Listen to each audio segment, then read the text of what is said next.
It's the Hey, You Major Movie Show, hosted by Carl Diamond. White car. Oh, so much to see. Wait a minute.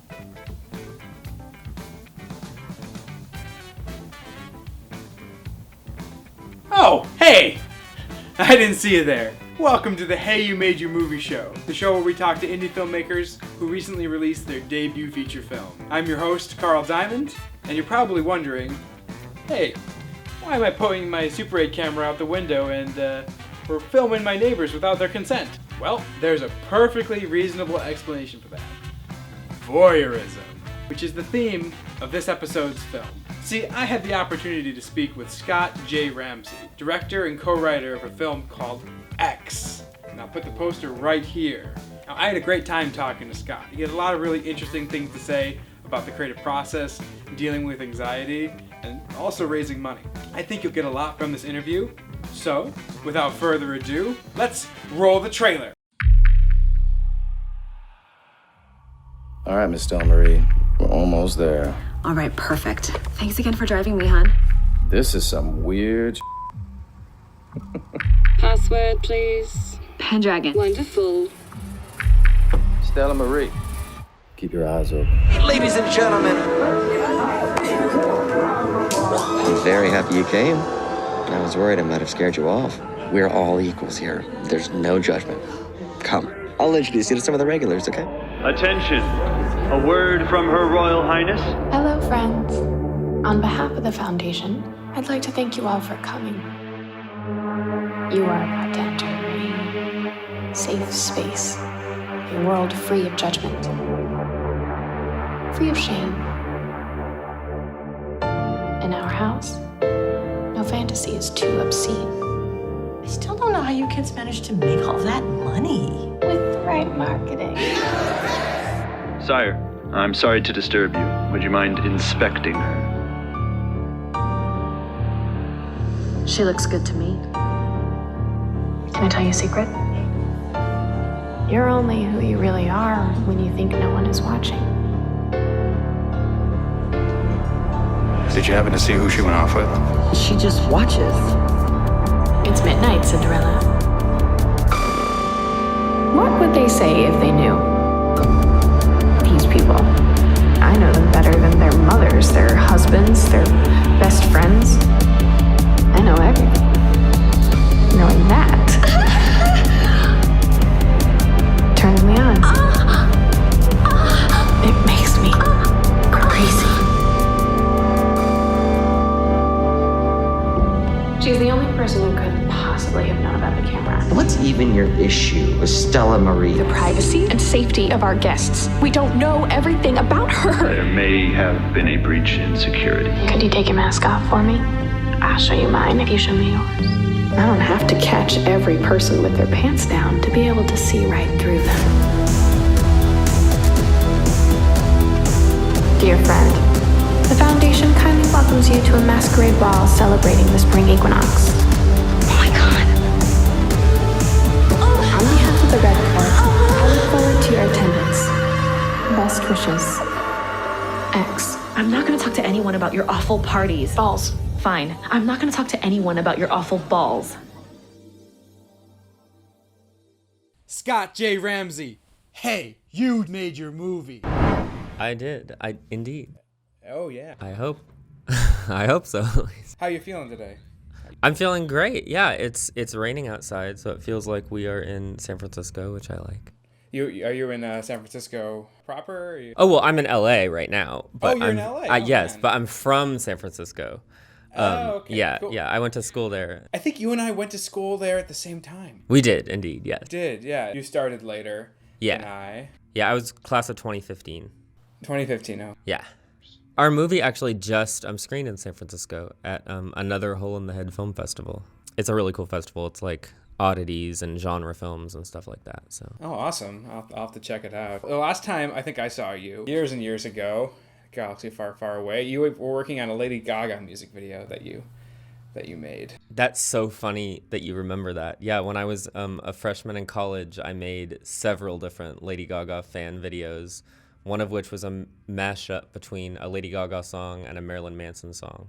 Oh, wow. I definitely remember thinking, this guy's doing what he wants because he's just going out and doing a music video and without getting any, This is back when you were like, are fan videos legitimate? Are they not? This is right. a different time. Yeah, that's definitely how I cut my teeth, like learning how to edit and stuff, was making fan videos for Lady Gaga or Britney Spears songs when I was like 18, 19. And my sister was always a good sport and would be in them and lip sync the songs and do whatever I told her to, which is great. Awesome. Yeah. It's great when you always have that sibling that's like, you're going to be in this. Yeah. Yeah, exactly. I'm bringing you in. She was very cooperative and very good. Are you from San Francisco? Yeah, I'm from the Bay Area. I'm from San Ramon, which is like a boring little suburb next to Oakland. But I went to school in San Francisco, so I say I'm from San Francisco because that's, cooler. It's easier, Exactly. for people. Yeah, and I love the city so much. It feels like home to me. It was the first place I ever lived where I really felt like I belonged, kind of. What was the first movie you saw? The first movie I saw, I think, was The Lion King when I was 3 or 4. Well, in theaters. Saw in general, I have no idea because I probably was too young to form memories at that point, but I think The Lion King. For all intents and purposes, we're going to go with Lion King then. Sure. That's great. Okay, cool.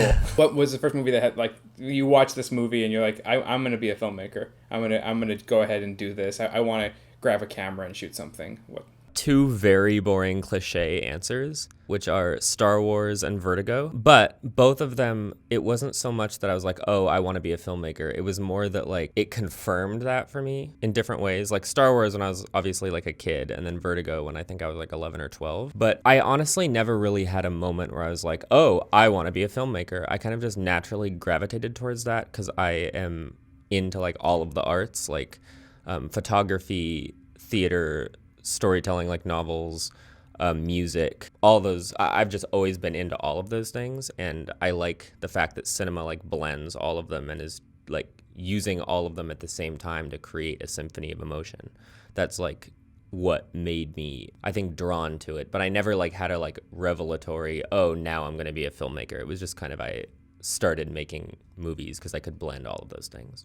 You said you're into music. You play any instruments?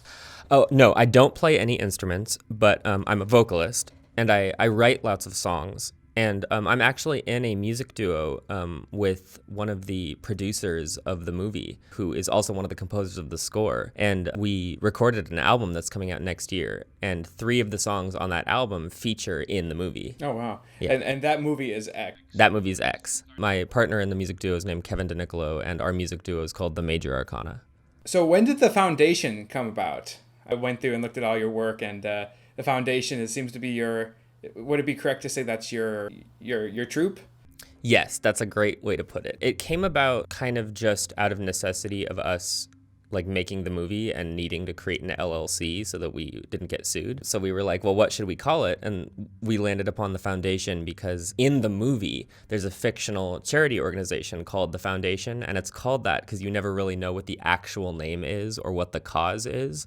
Because the irony is that it's all these rich kids running this charity. So of course, because they're dealing with their personal drama and stuff, we never actually hear what the cause they're supporting is, which I just thought was really funny. So we called it the Foundation because of that, and also because it's the literal foundation for our art making and stuff. So the founders are me, and then Kevin DeNicolo, who I mentioned, and then Hannah Jost, who's my writing partner. She and I wrote X together, and she's also one of the producers, and the 3 of us are the Foundation. You're right. You never really find out who or what the foundation is supporting. But I to me, I took that as it was just very superficial. It was right. This is the foundation. Donate to the foundation, and right. you can do this. Sure. Well, I mean, it's certainly all based on the hook, the reason that the people go there for the sex parties. That's for all of the guests, that is its own cause because it's this liberating place where they can be themselves and they can participate in their most sordid fantasies and stuff. I watched the music videos for the movie. You have a very unique look, man. I'm gonna go ahead and tell you that. Oh, thank you. I'm glad you think so. Well, the music videos, I guess I should plug that you can watch them at youtube.com/X. Everybody loves X. We'll put some links up in the show notes. Scott J. Ramsey, not Scott Ramsey. Yeah, exactly. The J is so important. It's super important, man. Yeah. My identity rests in that J. What does the J stand for? James. James? Oh. Yeah. All right. So how did X come about? What made you want to make a movie about a secret? It's a secret society. I don't know if it's the right word. Well, about a foundation that holds sex parties. Well, I knew I wanted to make a feature when I graduated college because I had been making a feature in college that I never finished, that I spent like 3 or 4 years working on. It was sad because I was like in love with this project, but I just didn't have the means to finish it. And what went wrong with it for the most part is that I tried to do everything myself. Like I wrote it, I directed it, I edited it, I made all the music, I produced it, I used a lot of my own money, although I also raised some money on Indiegogo and had some generous help from a few of my friends and stuff. But I realized that like I couldn't do it all on my own. I needed to like do it for real. So when I graduated college, I knew I wanted to make a feature, and this story came to me out of nowhere, kind of as a distraction from like other things I was supposed to be doing. Isn't that the case though? Isn't that how it always is? Yeah, exactly. And I don't really remember exactly what inspired most of the story, but I remember I was getting a tattoo I literally remember the exact date. It was June 24th, 2015. And I was getting a tattoo, and in the bathroom at the tattoo parlor, there was this poster that was like a hidden camera in a bathroom, and it had all these different panels of people doing different stuff, like going to the bathroom, snorting coke, making out with someone, all the sordid things that could happen in a public bathroom. And I saw that, and I've always been kind of creepily fascinated with voyeurs and voyeurism, and I think it's like a common theme for people who like Hitchcock and who like cinema in general, because cinema is to a degree voyeurism.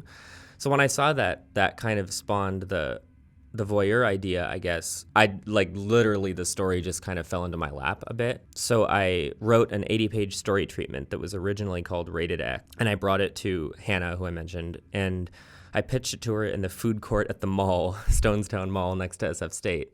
And she said, "Oh, I love this idea. I definitely want to write it with you, but we have to change the title because Rated X sounds like a 12-year-old boy trying to be shocking." So we shortened it to just X because X, means kiss, and it's also a shortening of the main character's name. That's cool. That was a smart choice. I feel Rated X doesn't quite give you the right image. Oh, no, not at all. Yeah, it was a terrible title. Yeah, it was a terrible title, but the X was so important to me because I'm just fascinated with the semiotics of the letter X because it means so many different things. It's provocative. Yeah, for sure. Yeah, it means mystery also, like in algebra. Having a conversation at Stonestown Mall, having like a pitch meeting or like sharing film things is a very SFSU thing. Oh, yeah, absolutely. Yes, I know. I had so many important meetings in Stonestown food court. So the whole secret orgy thing, was that taken like, have you seen Eyes Wide Shut, or are you just fascinated with that hidden world right there? Yeah, I mean, I love Eyes Wide Shut. I always am like a very intense defender of that amongst like my film friends because a lot of people think that's like Kubrick's worst movie or whatever, but I really love it. I think it's amazing. And visually, certainly we were inspired by that because of the masked sex parties thing. And I'm sure subconsciously that's what inspired that. But honestly, I was just into this. It wasn't so much that was the influence for the story. It was more that that's what informed how we executed it. Because the idea was just that these people come to this house and think that they are free to do whatever they want without judgment. They're free to live out their sordid fantasies, and this is like a liberating, safe space for them. But the irony is that Christian, the main character, has this hidden camera and is taking advantage of them in this terrible way that goes against everything that these events stand for. And on top of that, it's the juxtaposition of her own personal shame about that horrible desire she has and that she's getting off to it, with the fact that she's supposed to be creating this space where there is no shame. Everyone can live shamelessly. I know that wasn't so much about Eyes Wide Shut, but that's where the idea for the sex parties came from. Question. One thing I should add is that Eyes Wide Shut is like lush and beautiful and is like actual like it's implied in the movie that these are actual famous important people coming to these sex parties in Eyes Wide Shut. And the idea in our movie is these are kids who are our age who think they're in Eyes Wide Shut, but they clearly got their mask on like Amazon. Like we kind of built that into the story because we knew that we were going to be making a low budget movie and that we were going to be shooting in someone's mom's house. So we wanted it to feel like, oh, these are just kids and it's kind of a mess and all the rules are clearly created just by like one person who came up with this. Whose house was it? Her name is Susan, and she's Kevin's mom, and she's like so terrific and generous. And when we were writing the script, when Hannah and I were writing the script, we kind of had a feeling that we might be able to ask to shoot there.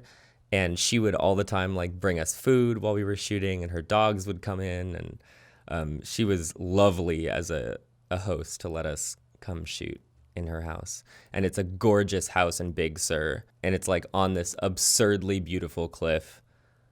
And actually, like, the kind of biggest sad thing that we always say is that, like, even though we shot on literally the most beautiful cliff and the most beautiful house in the world, we hardly ever go outside to see how beautiful the landscape is, which kind of speaks to how the characters in the story don't appreciate their privilege at all. They're like these kind of whiny trust fund kids. And that's not to diminish the drama they're going through, because it's obviously thematically fascinating, but just like they do not appreciate the fact that they have all this money in this beautiful house in the story. So it's kind of funny then that we never really see the beautiful house and the beautiful landscape. Unless you're with Christian in the film, where she's just hanging out inside all the time, hanging out in bed or yelling at her is it her stepmother. Yeah, Linda, indeed, yeah.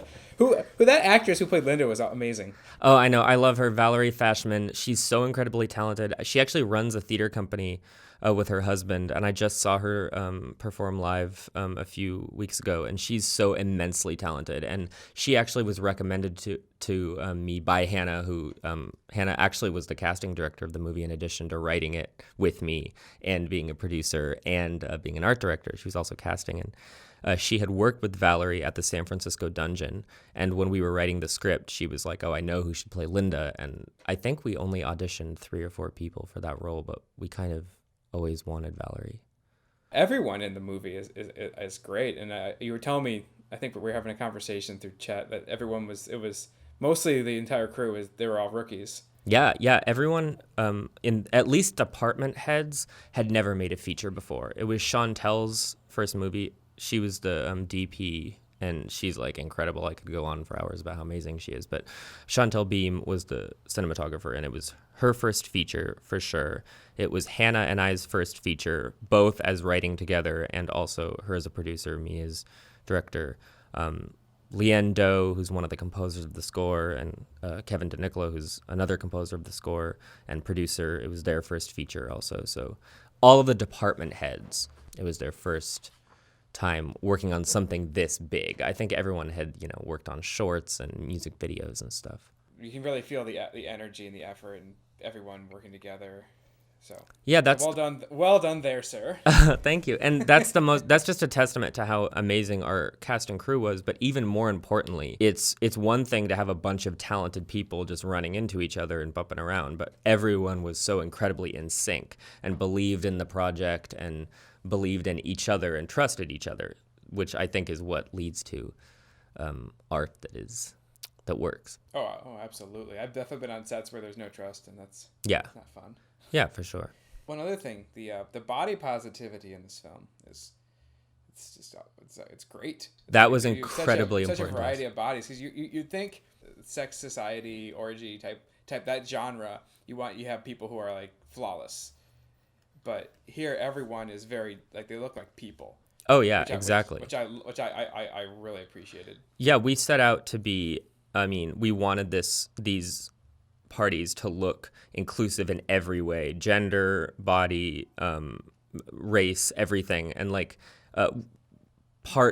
that's kind of part of the tragedy of the movie is that the concept of what Christian's creating here is actually really beautiful and special. This idea that you can go here and it's this safe space and everyone is welcome. But it's her downfall is the fact that she is so ashamed of her sexuality that she is a predator.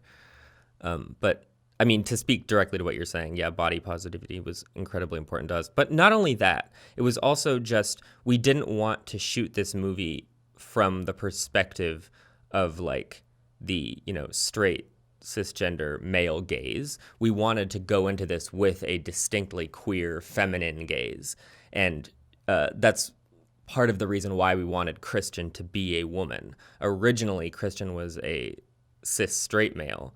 Or actually a cis bi male, because we wanted him to be queer because he was kind of inspired by me. But I should clarify when I say that, I don't mean that I have any hidden cameras anywhere, or that I am a predatory voyeur. I just meant that I was writing I was initially, when I was writing the treatment, writing myself as the protagonist. Part of when you grow up queer, you kind of you see the world as thinking that you are a predator and thinking that your desires are inherently terrible or I guess predatory. You feel like your desires themselves are wrong.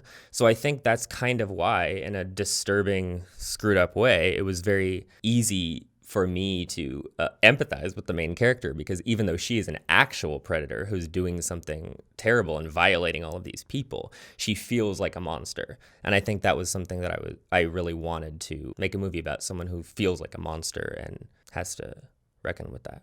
We definitely wanted the audience to identify with her, but we didn't want to like condemn or defend her actions. Like, she knows that she's doing something terrible throughout the movie, and that's the source of her shame. So we didn't want the audience to think that we were like endorsing being a predator or endorsing having a hidden camera, but we also did want them to put themselves in her shoes to disturbing effect, hopefully. So one thing I want to do with this podcast is I want to bring up the fears that go through as a filmmaker, so that others, maybe might not feel so alone on their projects. What kind of fears and self-doubts or negative thoughts went on in your head during this production? Oh my God, let me revisit the darkest corners of my soul. Sorry to make you do that. No, I don't know if this will exactly go into the territory you're trying to, but from the beginning, I kind of divorced myself from the idea of making a good movie, in quotes. I kind of decided that didn't matter. What mattered was telling the story in as earnest and honest a way as possible. And if that resulted in something that was deviated from what people would assume is like good or whatever, I didn't think of it in terms of like good or bad. I just thought of, how can I tell this story in as earnest a way as possible? And whenever I would have those self-doubts or fears, which I think were constant, like they are for any artist, I just would go, okay, but are we telling the story? Do we believe the actors? Is the cinematography telling the story? Is the music telling the story? Is the editing telling the story? And that is what I always fell back on, as opposed to, oh, wait a second, is this good? I don't know if that makes sense. That's kind of backwards answering your question. I mean, you brought up something I didn't even consider, is that you went aside from the concept of, hey, I'm going to go out and make a good movie, which I think a lot of filmmakers, put on themselves. It's like, hey, everything has to be perfect. When I've made projects, or when I've spoken with other people, when you look through the lens, the viewfinder, and you're setting up a shot, or you're directing other people, you're like, okay, are they going to like this? Yeah. Is the audience going to like this? Yeah. And if you're not worried about that, if you're just worried about telling the story, I mean, how incredibly freeing is that? Oh, I know. It's very freeing. And then you also get to actually play. You get to actually work on making something that is interesting, because you're no longer bound by well, good movies do this, they don't do this, Another thing I'd say is, just for me, this is just for myself, I don't know that this works for all filmmakers, but I really had to kind of look in the mirror and say, okay, your vision as a director means nothing. Everything you have in your head doesn't fucking matter. I don't know if I can swear on this. Hopefully you can. You can swear. Okay, cool. Well, it doesn't fucking matter, because no one else can see what's going on in your head, and you're never going to effectively communicate exactly what you picture in your head. So instead, let's focus on working with the actors on bringing the story to life, and working with the cinematographer on making sure it's telling the story visually and all that, instead of some like esoteric perfect movie that's playing in your head. And I think that is the biggest thing that I learned from my feature that I tried to make in college that failed, that I didn't finish, because that was just me trying to execute some vision I had in my head. And I think that when you divorce yourself from your ego and from the concept of like being a good filmmaker or making a good movie, and you just work on getting your team in sync to tell this story, then obviously like you can't control like where the wind's going to blow. So maybe the whole set's going to fall apart because that's just how the universe works. But in general, I really think you can't go wrong. Oh man, that's beautiful. And just you saying it's like, don't worry about what you see in your head is such a huge hurdle. I don't know if you share this belief, but it's like I think we have that paranoia where it's like, oh, I have to make this exactly how I see it in my head. Right. Otherwise, somehow the audience has access to my thoughts and memories and like abstract thoughts, and is gonna go, hold one up to the light and hold the other one up to the light and go, you kind of fucked up here. Right. Yeah. Exactly. But that's like an absolute crazy thought. If you're having fun, if everyone's having fun, if everyone's positive, and playing around, and everyone's doing their job properly, it will show. Yeah, for sure. And also the set was such a, well, not only the set, all stages of production, post was also this way too, but it was such a safe space for all of the cast and crew to feel like we could make something that, like I don't think anyone felt like, oh, we're just following this Scott guy around. Like it was important that we created a culture that wasn't like that at all, that everyone was equally telling the story, and that everyone's opinion on their department mattered just as much as mine. That was important to me. There are sets where it's like, this is the director, we're going to follow him. And this is a job, especially in Los Angeles, like that. Yeah, definitely. I've so far kind of not noticed that because I've kept in my little bubble of my filmmaking team and my collaborators who I'm in love with. Stay in that bubble as long as you can, man. Yeah, I hope so. As long as you're making movies. What kind of troubles did you run into on set? Oh, wow. Okay, so the third day of shooting, it was the first weekend, third day, we were shooting in a garage, and we had set up all of the lights and this really elaborate set dressing that took us like 3 or 4 hours to set up. And one of the lights we had raised. I don't know the technical term for when you raise a light. Forgive me. But it was sitting next to... You raised the light. That's... I don't know the technical term either. I'm sure there's some like clever like way to say when you like, pop it up. I can't remember. I learned how to do it when I was in school for like 2 seconds, and then realized G&E is like the last place anyone would want me because I'm very clumsy. So I can't remember. But anyway, the point is the light was up on the ceiling next to this little like metal protrusion from the ceiling, and someone was like, oh, wait a second, is that a sprinkler?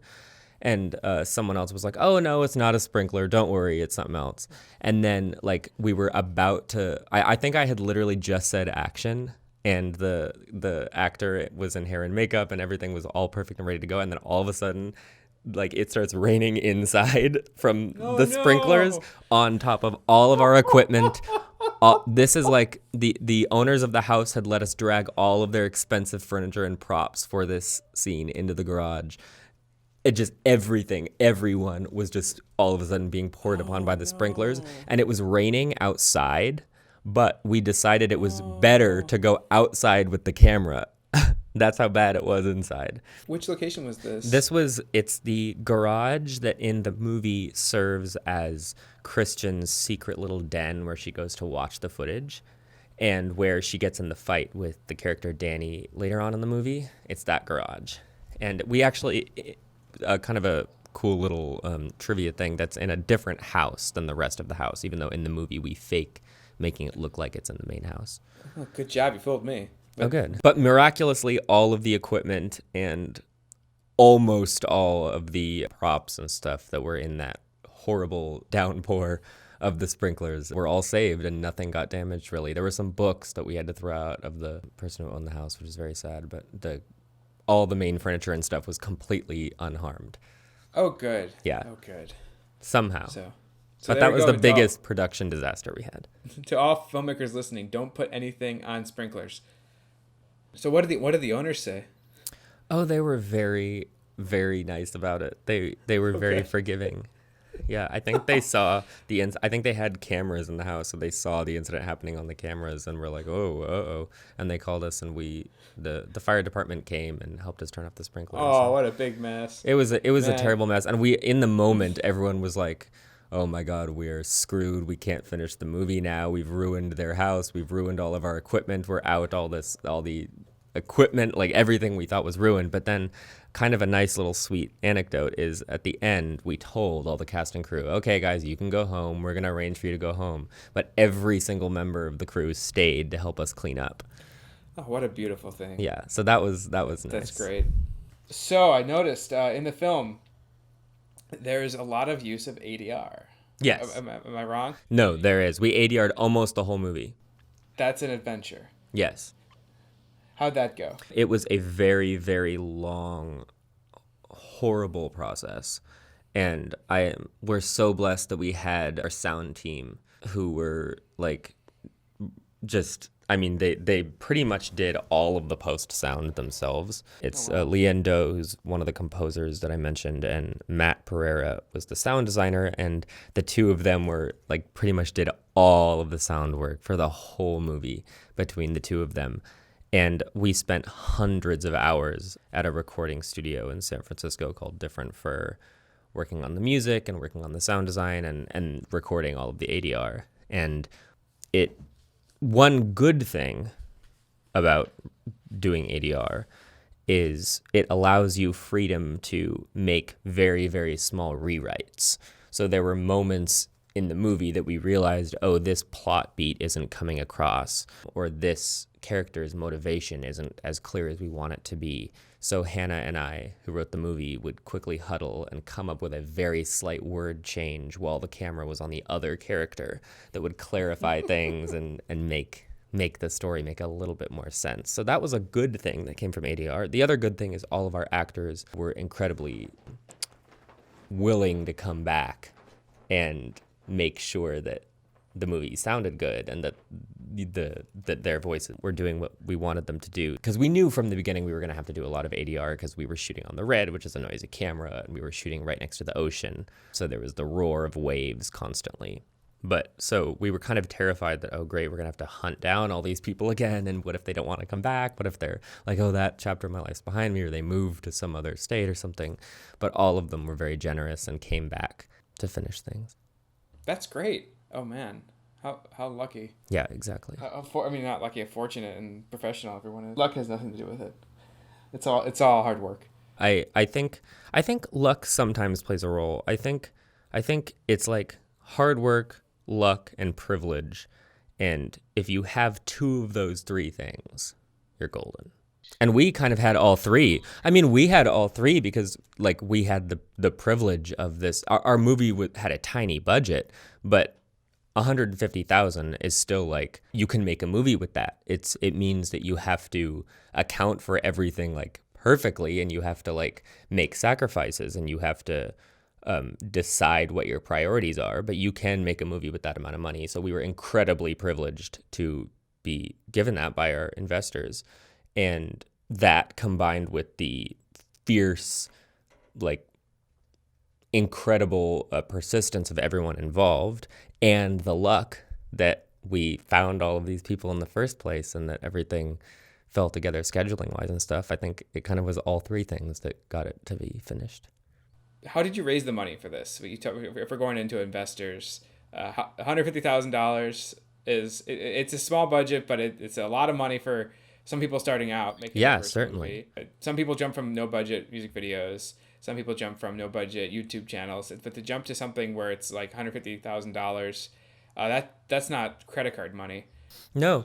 How did you raise that? So one of the producers of the movie, Kevin DeNicolo, his parents had invested in the thesis films of some of the kids who went to our school. So we kind of just went out on a limb and were like, let's pitch to them.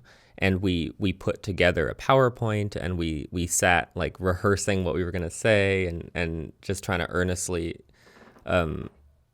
ask them, and they believed in us and were willing to invest. And our initial number that we asked for was $30,000 as our like production budget, and then it ended up becoming $50,000. And then post was $100,000. But they believed in us, and they wanted us to finish it, and they knew that we were rookies, but I think they saw that we had a plan and that we were focused and that we were serious about what we were doing, and that this wasn't like some after school project. Like we weren't like just like playing with the money. Everything was accounted for. We were wanting to pay our crew and wanted to have it look good and sound good. So they were just, we could not have had like a better deal in terms of their generosity. And not only that, but their like emotional support too. Like I said, Susan came by and gave us food and was always encouraging. And so was Tazio. So they gave us the freedom to, I don't want to say do what we wanted, but to make a movie that we were trying to make. They didn't have like some weird like requests or anything like that. They were just like, no, we believe in you, so do it. That's one thing I love about your movie, and I'm sure they saw it too, is that your movie isn't afraid to be the movie that it is. Yeah, exactly. And no, I think you're right. I mean, not to like talk it up, but well, I should just clarify. Oh, talk it up, man. Talk it up. Well, okay, what I will say is I am like shamelessly in love with the movie and really believe in it and think it's amazing. And it's not because I think I'm super talented or anything, because I don't really believe in talent. It's because I think we had such an amazing team that really believed in telling the story. And I also just get such a personal, selfish transformation from creating art and from making movies and music and stuff. So it was like a transformative experience for me. So I just see myself and my team in every frame of the movie, and because of that, and I actually got it tattooed on my ring finger, which I'm showing the camera on my side right now. Oh, nice. So because I'm engaged or married to X. I'm sorry. Go ahead. I think all filmmakers should tattoo their movies, good or bad. Yeah, to their bodies. Oh well, good. I have tattoos of all my movies. So. Oh man, that's great, because it is like your child. You went through the process of making it, conceptualizing it, and everything. You should be proud of it, good or bad. You know. Yeah, absolutely. And I'm kind of, that's the reason I haven't said whether I thought the movie was good or bad. I don't think those are helpful terms. Oh, I agree. I 100%. Positive or negative, it sets up an expectation that, I don't know what's going on in anybody's head. I don't want them walking into the theater going, oh, this guy, Carl Diamond said it was good. Yeah. Oh, it's not good.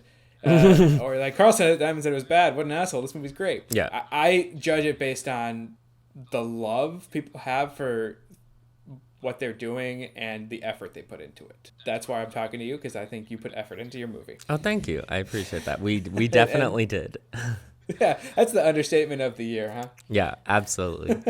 But you know what? You better. If you are going to like assemble a team of people and you have the privilege of having the money to make it and you have this story that means something to you, you better put your heart, soul, and every drop of blood you have into it, because I mean, like, most people on the planet do not have that opportunity to make art on that scale. Even on this is a tiny budget, but it's still like, that's still a huge amount of money to people. Like $150,000, like, it is crazy. And like not only that, but the people all being willing to put themselves into it and make this piece is something that like most people don't have. So you better put all of your effort into it. Oh yeah, and not just getting people to stand in front of a camera. You're getting people to do all sorts of stuff in front of a camera. Yeah, they do in this. Yeah, that jumps into kind of like a random question. I started this podcast like, I'm going to ask him questions in sequential order, but I think that's gone out the window. So sequential order is boring. I like things out of order. Boring. Jump all over the place. Exactly.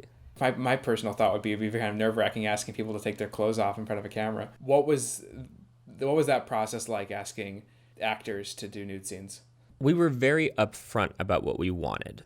We did not try to manipulate them into doing something. Well, I can't speak for actors, but I think that at least if I was an actor, would be a fear I would have with something like this, with nudity and sex scenes, that you read something in the script and you talk to the director and then you show up on set and then all of a sudden, oh, it's changed and now it's a little bit more. And then you see the edit and they've shot it in a way that is even more provocative than what you thought happened. That would be like your biggest fear. So we wanted to be very upfront with them and say, this is exactly what the script calls for. We want you to understand why this is happening, why it's important to the story. And I also let several of the actors watch a rough cut and make sure they were comfortable with what we did. And I mean, like, there isn't a lot of sex in the movie. Like, kind of the point of the story is that we don't see a lot of sex because Christian's character gets off to not watching sex, but watching people in these honest moments by themselves when they're going to the bathroom or when they're just taking off their clothes, or which is more unsettling and disturbing, of course. But with the nudity, we hired a lot of nude models to be some of the characters who are in the hidden camera stuff. And then with the named actors, we just said, I mean, here's what the story calls for, and we want you to be comfortable. And we kind of let them choose the level that they were comfortable doing and then let them watch it after. And it was just important to me that it felt like a safe space, not just in terms of the nudity, but also just performing is very vulnerable. Pretending to orgasm, if you have all of your clothes on, is to most people probably more vulnerable than just standing there naked. I mean, I shouldn't say to most people, like that depends on the person, but like that is an incredibly vulnerable thing.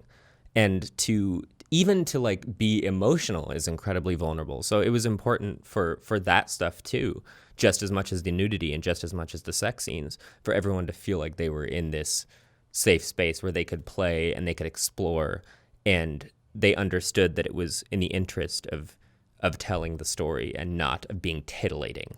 I am not a fan of the idea, and you know, I can't put myself in their shoes. I'm sure they have a good reason for doing this, but I'm not a fan of the idea of directors like saying a scenario that has nothing to do with the scene to get a certain performance out of someone. Like, I think that could work great for other filmmakers, so I'm not like deriding that, but for myself, I'm not a fan of that because I want the actors to feel like they're on the same page. And like, I trust them enough to live the story, like, and not have to like manipulate them into giving some kind of performance. One thing I found interesting, the character Christian, while she was into watching people, she had a lot of disdain for someone who did it professionally.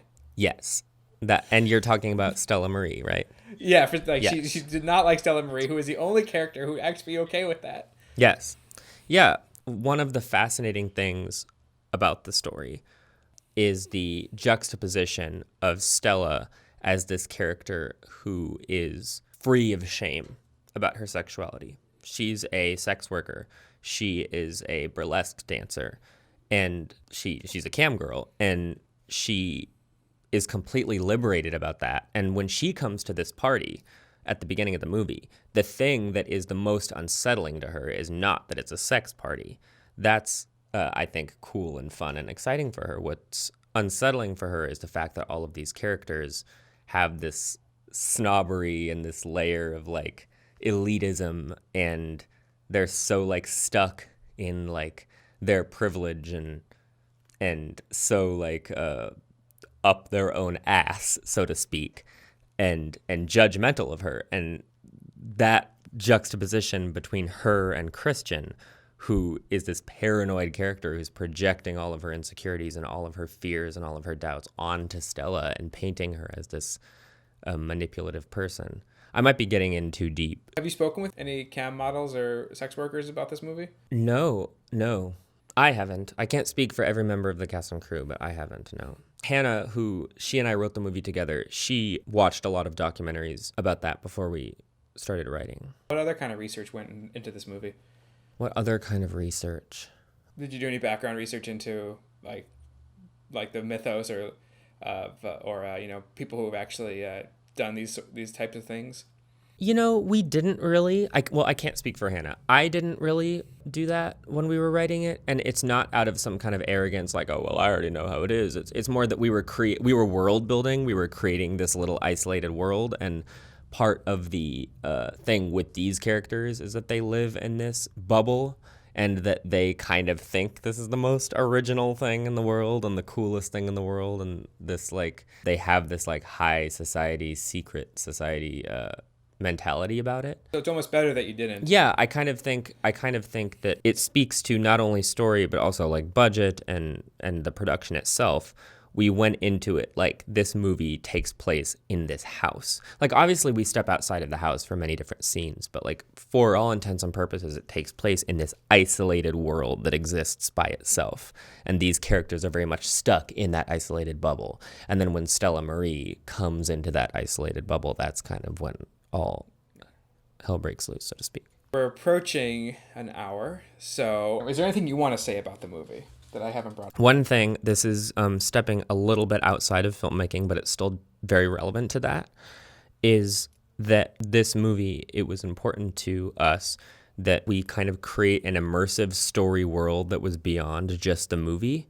So in addition to the movie, there's also the music that we made for it, and then those 3 music videos you mentioned at the beginning. Which, if you haven't seen those, go check them out. I don't really know where this fits in, but like just growing up as a kid, I always felt like a freak my whole life and like an outcast. I guess this movie is, and the music videos and the whole story project is for people who feel like that.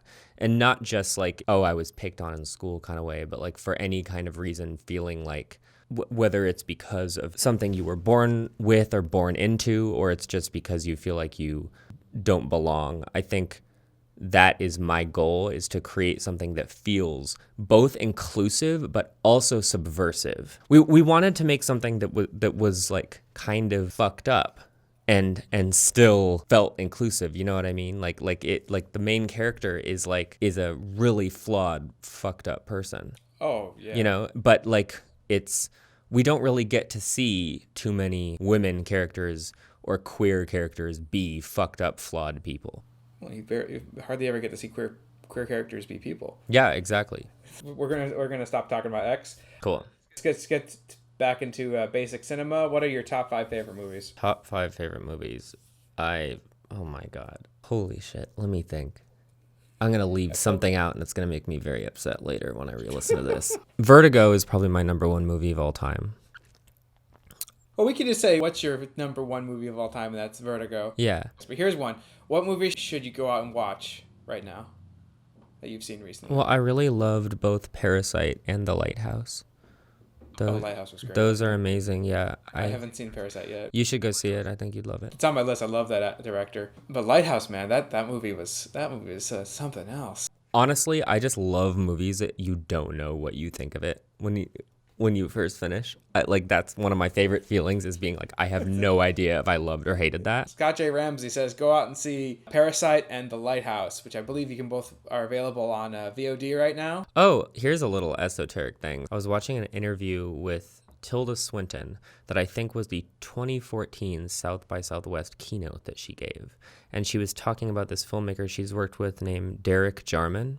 And I got into some of his work recently, and it's really, really beautiful. So I would recommend anyone listening to this, go check out Derek Jarman's work. You can look it up online. Go check out Derek Jarman. Yeah, he's sadly not with us anymore, but he was a incredibly talented and interesting queer filmmaker who made several different movies that have Tilda Swinton in them. And I haven't watched all of his stuff, so I'm excited that I have a whole little gift box of stuff to unpack. So, Scott J. Ramsey, you've made your movie. What's next for you? Well, Hannah, she and I wrote X together, Hannah Jost. She and I have written another script for another feature that we are hoping to shoot, or at least start working on this coming year, 2020. And on top of that, the music duo I mentioned, the Major Arcana, we have an album coming out the top half of 2020, and it will have the 3 songs that were on the X score, as well as a bunch of new music. So continuing this idea of creating story worlds that involve storytelling on multiple levels, a movie, music, and hopefully visuals to the music that are not just in the movie. is what is next for us. But I'm really excited about this script for this feature that Hannah and I wrote. Well, man, it's been great talking to you. Where can we find your music? The Major Arcana has a single out right now called Queen that if you type into Spotify, Apple Music, iTunes, any of the music platforms, the Major Arcana Queen, and also the Major Arcana has a song called Knave that is in X. You can listen to both of those on any streaming platform or any place you can find music. And also the entire original score for the movie is available on all of those streaming platforms also. And it's called Music from the movie X. And Scott, where can we find you online? Everything we post is mostly on like Instagram at everybodylovesx and also everybodylovesx.com. And then my personal social media is Scott J. Ramsey on all of the platforms, Instagram, Twitter, Facebook. And I have a website, scottjramsey.com also. Okay, well, Scott J. Ramsey, it's been great talking to you, man. Yeah, thank you for having me on. This was a privilege. So that's my interview with Scott J. Ramsey, director and co-writer of X. I really hope you got something out of that. I really like the idea of not trying to make a good movie, but instead just trying to tell the story with what you have. I found that very valuable and really inspiring and energizing. If you want to check out some of Scott's other works, like his music videos or his earlier shorts, as well as the films he recommended, I've put links in the notes, and if you're listening to the podcast, they are in the show notes. So that's Hey You Made Your Movie Episode 1. Thank you for watching or listening, or both. That'd be amazing if you did both. Kudos to you, you're my hero. If you like what you see and you're watching us on YouTube, hit that like and subscribe button. If you're listening on Spotify, hit that follow button so you won't miss any future episodes of Hey You Made Your Movie. You want to find us on social media? Our Instagram is Hey You Made Your Movie. Our Twitter is Hey Make Your Movie. Our Facebook is Hey You Made Your Movie. If you did make your movie and you want to be on this show, please email me at heyyoumadeyourmovie@gmail.com. Put the name of your film, who you are, a little synopsis, a trailer, even better, a link to your film so I can watch it. Or if you're in Los Angeles or the greater LA area and is playing at a film festival, tell me which film festival and I'll come out. I'll watch the movie and you know what, maybe even interview you there. We'll have a good time. Thank you so much for watching the first episode, Hey You Made Your Movie. A couple people I want to thank. I want to thank my lovely wife, Rebecca Diamond, and I want to thank my brother-in-law, Adam Petke, as well as Scott J. Ramsey for being the guinea pig of this first episode. Oh, and I also want to thank Rat Soup for the intro music. Rat Soup's album. You can find it on Amazon Music, Spotify. It's a great album. I recommend you check out the rest of the music those guys make. They're a great bunch of guys. I really appreciate them letting me use that song as the theme music to Hey You Made Your Movie. So for Hey You Made Your Movie, I'm Carl Diamond, and until next time, keep making movies, and if you're not making movies, keep watching movies and writing scripts and networking and being proactive about your career. I can't wait to see all the movies you're gonna make. I'll see you soon.